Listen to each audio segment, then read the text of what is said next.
दोस्तों हर साल लाखों लोगों की मौत सर में चोट लगने की वजह से हो जाती है और उसमें से ज़्यादातर बच्चे होते हैं। ब्रेन हमारी बॉडी का सबसे नाजुक हिस्सा है और कभी कभी हल्की सी चोट जिसको हम मामूली सा समझते हैं उसकी वजह से दिमाग के अंदर चोट लग जाती है और ब्लीडिंग हो जाती है और इससे बड़ी समस्या खड़ी हो जाती है। ख़ासतौर से अगर चोट बच्चे को लगी है जिनका ब्रेन अभी डेवलपिंग फेज़ में होता है।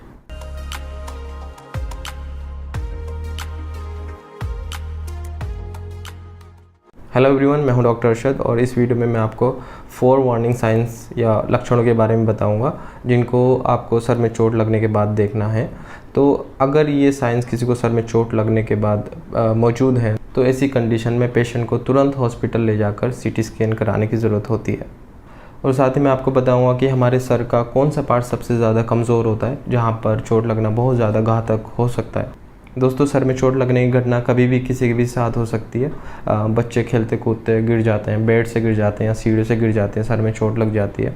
और जो बड़े लोग हैं उनको रोड ट्रैफिक एक्सीडेंट में कभी कभी सर में चोट लग जाती है।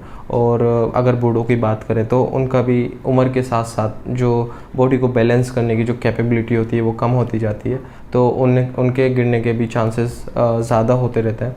तो ऐसे में सर में चोट लगने की संभावना और ज़्यादा बढ़ती जाती है। तो इसलिए आपको इन 4 साइंस का मालूम होना बहुत ज़्यादा ज़रूरी है और इससे आप किसी की जान भी बचा सकते हो। और दोस्तों अगर आप किसी को हॉस्पिटल ले जाते हो तो वहाँ के डॉक्टर भी सबसे पहले आपसे इन 4 साइंस के बारे में पूछकर चोट की गंभीरता को समझने की कोशिश करेंगे। दोस्तों इससे पहले कि हम इन 4 वार्निंग साइंस के बारे में बात करें, मैं आपको बहुत शॉर्ट में ब्रेन की स्ट्रक्चर बता देता हूँ। सबसे ऊपर स्कल बोन होती है या खोपड़ी होती है, उसके नीचे कुछ लेयर्स या परत होती हैं, फिर हमारा ब्रेन होता है। तो जब कभी भी सर में चोट लगती है तो बोन और ब्रेन के बीच में ब्लीडिंग हो जाती है जिसकी वजह से ब्रेन के ऊपर प्रेशर पड़ने लगता है। और अगर इस प्रेशर को टाइम से रिलीज़ नहीं किया तो ये प्रेशर ब्रेन को दूसरी तरफ शिफ्ट करने लगता है और ब्रेन डैमेज होना शुरू हो जाता है। और अब हम बात करते हैं उन 4 साइंस के बारे में जिनका आपको जानना बहुत ज़्यादा ज़रूरी है। तो सबसे पहला जो साइन है वो है सर में चोट लगने के बाद बेहोश हो जाना। दोस्तों अगर किसी के सर में चोट लगी है और वो बेहोश हो जाता है तो इसका मतलब शायद दिमाग के अंदर चोट लगी है। वैसे तो ज़्यादातर लोगों को तुरंत होश आ जाता है, लेकिन होश आने का मतलब हमेशा ये नहीं होता है कि पेशेंट ठीक है। यहाँ पर मैं आपको ल्यूसिड इंटरवल के बारे में बताना चाहूँगा। दोस्तों ल्यूसिड इंटरवल एक ऐसा टाइम होता है जहाँ पर पेशेंट बेहोश होने के बाद होश में आ जाता है और उसकी कंडीशन ठीक होने लगती है, लेकिन कुछ समय बाद फिर से पेशेंट बेहोश हो जाता है और उसकी कंडीशन ख़राब होने लगती है और इस बार पेशेंट का ठीक होना बहुत ज़्यादा मुश्किल होता है। तो जब कभी भी किसी के सर में चोट लगे और पेशेंट बेहोश हो फिर से होश में आ जाए तो ल्यूसिड इंटरवल का ख्याल रखना बहुत ज़्यादा ज़रूरी है। और अब हम आते हैं दूसरे वार्निंग साइंस पर, जो है सर में चोट लगने के बाद उल्टी या वॉमिटिंग होना। दोस्तों अगर किसी को सर में चोट लगने के बाद वॉमिटिंग होती है, स्पेशली अगर वॉमिटिंग का एक एपिसोड से ज़्यादा है, तो इसका मतलब है कि शायद दिमाग के अंदर चोट है और शायद स्कल बोन भी फ्रैक्चर हो सकती है। तो ऐसी कंडीशन में भी पेशेंट को तुरंत हॉस्पिटल के इमरजेंसी डिपार्टमेंट में ले जाना बहुत ज़्यादा ज़रूरी है।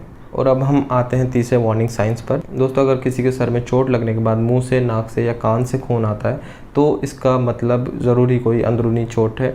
और कभी कभी नाक से या कान से ब्लड ना आकर एक पानी जैसा लिक्विड आता है जिसको हम CSF बोलते हैं, जो कि ब्रेन के चारों तरफ होता है। तो अगर CSF भी नाक या कान से आ रहा है तो इसका मतलब है शायद कोई अंदरूनी चोट है या हो सकता है कोई फ्रैक्चर है। और लास्ट वार्निंग साइंस हैं जो कि बहुत ज़्यादा डेंजरस है, वो है सीजर का आना या दौरे का पड़ना। जी हाँ दोस्तों, अगर सर में चोट लगने के बाद किसी को दौरे पड़ते हैं तो ये बहुत ज़्यादा डेंजरस साइन है और कुछ मिनट के दौरे ही जानलेवा साबित हो सकते हैं। तो ऐसी कंडीशन में पेशेंट को तुरंत हॉस्पिटल लेकर जाएं और शायद पेशेंट को 2 साल तक दौरों की दवाई भी खानी पड़ सकती है। और दोस्तों अब हम बात करते हैं हमारी खोपड़ी के उस हिस्से के बारे में जहाँ पर फ्रैक्चर सबसे ज़्यादा आसानी से होता है और जहाँ फ्रैक्चर होना सबसे ज़्यादा ख़तरनाक होता है। तो दोस्तों इस हिस्से को हम टेरियन बोलते हैं। टेरियन बेसिकली हमारी खोपड़ी का वो हिस्सा है जहाँ पर हमारी खोपड़ी की 4 हड्डियाँ आकर आपस में मिलती है और इसके नीचे एक ब्लड वेसल्स होती है जिसमें ब्लड बहुत तेज़ी से बहता है। तो जब कभी भी अगर यहाँ फ्रैक्चर होता है तो इस ब्लड वेसल्स के फटने के चांसेस होते हैं जिसकी वजह से ब्रेन के अंदर बहुत तेज़ी से ब्लीडिंग हो जाती है और पेशेंट की डेथ हो जाती है। तो इसी के साथ इस वीडियो को हम यहीं ख़त्म करते हैं। मिलते हैं नेक्स्ट वीडियो में, तब तक के लिए बाय।